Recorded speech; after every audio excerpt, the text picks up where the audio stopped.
what's up everyone? This is Gabriel from jgcrespomusic.com, and in today's lesson I'm going to explain just how jazz musicians can take any chord progression of any song and transpose it almost on the spot.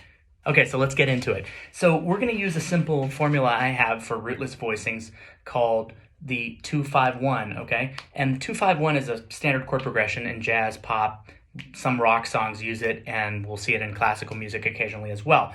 We're going to use this formula to help us kind of learn all the chords we need, because as we know from using the number system, if we go through the number system in any given key, right, the 2 chord in the diatonic system is always going to be minor, the 5 chord is going to be dominant, and then the 1 chord is going to be major. So we're going to be doing it in 7th chords. We're actually going to make them into 9th chords because we want to do a rootless voicing, okay? So if you follow this simple formula, within just a week, you will be playing songs and able to transpose in different keys, okay? You can use a song I highly recommend to practice this out that has a lot of 2-5-1s. You Are the Sunshine of My Life from Stevie Wonder. That is an excellent song to practice this on. So let's get into it. So we're going to start with our 2 chord, D minor 7. I'm going to make this a D minor 9. So I'm going to go back up and I'm going to add another third, okay, on top of my 7th. Root 3-5-7 are D, F, A, C, and now we're going to add an E, okay, as the highest note. Now I'm going to take out the root immediately, and I'm going to play the root with my left hand, okay? So that's going to be D in the left hand. Now I'm not going to play everything in root position because that's going to have me jumping around, right? So I want to avoid jumping. You know, I want to use common tones if I can, use inversions, whatever I can do to eliminate unnecessary movement when I'm playing, right? Okay, so I'm also trying to track the finger movement, right? And where do I move my hands? It kind of gets under your fingertips, to use a cliche, after about a week of doing this, and you'll be able to do it in any key. Okay, so let's start with it in the key of C. So my formula is simple. We're in the key of C. I'm gonna start with the note C in my thumb, okay? That's my first note. I'm gonna go up a major third, I land on E, go up another half step, landing me on F, and then another major third on A, okay? So now that I got that, if I play the bass note in the left hand, you'll hear it, D minor 7, okay? Now it's starting to sound jazzy, right? So we're gonna go from this chord to my 5 chord. Now, my 5 chord is originally a G7, okay? G dominant 7, and that takes me back to 1. That's why we're doing 2-5-1, okay? So what I'm gonna do now, just to practice this, okay, is my thumb is going to move a half step down. It's gonna land me on B, okay? My index finger is gonna pop out of the way, and I now have the 3rd, 7th, and 9th of the chord. And then if I put my root in the left hand, I now have a G7. So check this out again, the movement. Thumb moves down a half step, index finger pops off, okay? Now, once I do that, I can go, and then I want to land on 1 to resolve the chord progression, right? So now to land on 1, just going from my 5 chord, I'm going to keep my thumb where it's at. That's my 7th of the chord I want, C major 7, okay, B.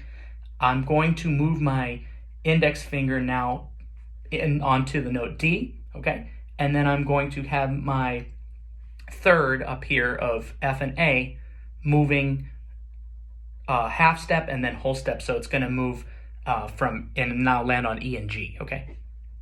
So again, I'm at my 5 chord. I'm going to keep my thumb where it is, right? Because that's my 7th of the chord. Again, I don't want to approach this from too much of an intellectual theory perspective. I want to get my fingers to just practice it, right? So I'm going to keep my thumb where it's at, and I'm going to now add in my index finger on the note D, and I'm going to move my middle finger to E, pinky to G. And that is my voicing for my 1 chord, C major 7, okay? Now, if I follow this same formula in any key, this will work. I'm going to give you an example in the key of G major, not to make it too complicated. So, G major has 1 sharp, and that is F sharp, right? You can play through your scale, okay, just to make sure we got that note, okay? Again, these are diatonic chords. We're not altering them. We're not having any sharp 5s, flat 9s, none of that going on at the moment. We're just going to stick with our basic rootless voicing for this 2-5-1 chord progression.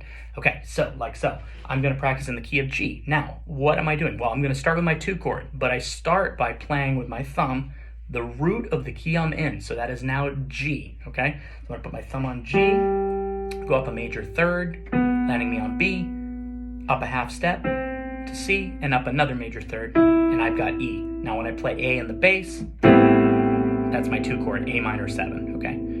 It's rootless, so you could call it also an A minor 9, technically, since I have the root in the left hand, okay? Now, I'm gonna follow my same transition formula to go from 2 to 5. So I'm gonna move my thumb down a half step. Remember, we're using the key signature of G major, so I'm not landing on F, I'm landing on F sharp. I pop my index finger off, I now have the notes F sharp, C, and E, 3, 7, 9, play a D in the left hand, and you've got a D7 voicing. So now I've got 2, 5, and I want that to resolve to 1, right? So again, going from the 5 chord, I'm gonna leave my thumb where it's at. It's on F sharp, that's the 7th of the chord I'm aiming for. I'm gonna add my index finger now on the note A, okay? And then I'm gonna move over, ideally as a pair, I'm gonna move over my middle finger and pinky to B and D, and I now have the notes F sharp, A, B, D, G major 7th chord. There you go, and that's a quick way to learn how to play 2-5-1s to transpose songs very easily. Now the next step is taking a piece of music and identifying what are the 2-5-1s. To first attempt this, I would recommend selecting a simple chord progression, no more than 4 chords, assuming those are the 2-5-1s in a key. One notable example would be Sunday Morning by Maroon 5. Now that starts in the key of C major, so you can use that 2-5-1 that we just did at the beginning as a direct guide on how to play that. D minor 7, G7, C major 7, okay? That is our 2-5-1 in C. Now, if you wanted to transpose that to another key almost instantaneously, you could apply that same approach we just used in any key signature. Now, keep in mind, you do need to reference or know your major scale in any key, so that way we're making sure we're playing the correct notes. Thank you guys, that's all for today, and as always, thanks for watching. Please don't forget to like, subscribe, and share the video.